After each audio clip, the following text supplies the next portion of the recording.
भरणे यांच्या पक्षातील भरण्यांचेच खंदे समर्थक असलेले जे सतीश पांढरे आहेत, त्यांनी बंडाचा पवित्रा घेत थेट भाजपमध्ये त्यांनी प्रवेश करत जिल्हा परिषदेच्या निवडणुकीत शरू ठोकलेला आहे. आज आपल्याबरोबर सतीश पांढरे आहेत. गेली 2-4 दिवस त्यांचे कार्यकर्ते आणि ते केवळ दुपारची जी भूक आहे ते वडापाव, समोसा आणि जिलेबीवरती भागवत आहेत. आज आपण त्यांच्याशी थेट बोलणार आहोत आणि चर्चा करणार आहोत. पांढरे साहेब, आज तुम्ही तुमच्या कार्यकर्त्यासोबत जो दुपारचं जेवण आहे ते जेवण न करता थेट वडापाव, समोसा आणि जिलेबीवरती कार्यकर्त्यांसोबत तावमानात प्रचार करतात. काय वाटतं तुम्हाला? गेल्या 8 ते 10 दिवसामध्ये भारतीय जनता पार्टी ह्या वडापुरी माळवडे जिल्हा परिषद गटामधून मला आज या ठिकाणी तिकीट फायनल झालेले आहे.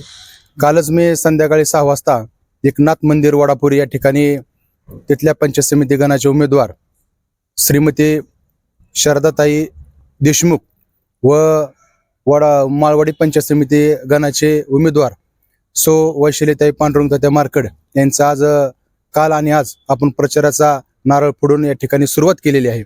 खरं तर आज पाहता सर्वसामान्य कुटुंबातील लोक, गोरगरीब जनता हे आमच्या पाठीमागं खंबीरपणे उभा आहेत आणि सगळा अतिशय चांगला प्रचार या ठिकाणी चाललेला असून लोकांचा चांगला आमच्यासारख्या छोट्या मोठ्या गरीब घरातील शेतकऱ्याच्या कुटुंबातील पोरांवर विश्वास आहे की ही मुलं उद्या भविष्यात जर आपण जिल्हा परिषद पंचायत समितीला ह्यांना संधी दिली तर नक्कीच तळागाळापर्यंत सर्व समाज बांधवांना एकत्रित घेऊन सगळ्यांचा आम्ही व्यवस्थितपणे विकास करणार आहोत.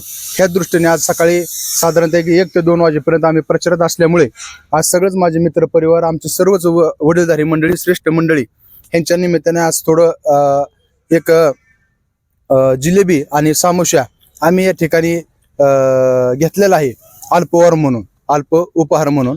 तरी या ठिकाणी तुम्हाला सांगतो की नक्कीच इंदापूर तालुक्यामध्ये येणाऱ्या 5 तारखेला भारतीय जनता पार्टी ह्या कमळ या चिन्हावरील बटन दाबून लोक आम्हाला चांगले भरघोस मतदान देतील, ह्यात कुठल्याही प्रकारची आम्हाला शंका नाही. तुम्ही एक